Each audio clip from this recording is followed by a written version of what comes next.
Any amin'ireo faritra sy toerana sarodalana indrindra aty Afrika dia maro ny olana trehana eo amin'ny lafin'ny fahasalamana. Ho an'i Madagasikara manokana, vehivavy 10 isan'andro no maty vokatry ny fahasarotana mandritra ny fitondrana vohaka na eo am-piterahana, ka 3 amin'ireo dia adolan-tseto.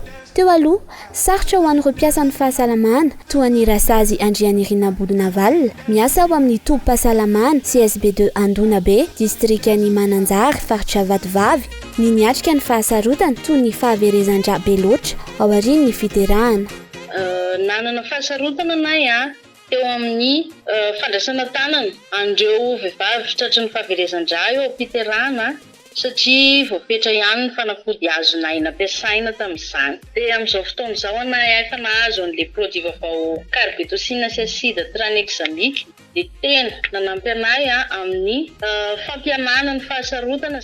Ao anatin'ny fiofanana tena nanamafy, tena hoe ny responsable, anay responsable maternité tamin'ny CSB rehetrarehetra anatin'ny distrika na ny lavitra indrindra ny tonga nanao an'ilay formation. Ny effet indésirable sy ny sisa nampahafantarina foana fomba fampiasana anazy sy ny sisa moa mazava ho azy. Amin'ny alalan'ny fiara-miasa eo amin'ny Madagasikara sy ny vondrona Europeana, manampy ny Ministeran'ny Fahasalamam-bahoaka, ny UNFPA, mba hanamorana ny fanapariahana ireo fanafody ireo manerana ny nosy na dia any amin'ireo toerana lavitra indrindra azy. Tafiditra ao anatin'ny paikady nasionaly ampihenana ny taham-pahafatesan'ny reny sy ny zaza voateraka izany.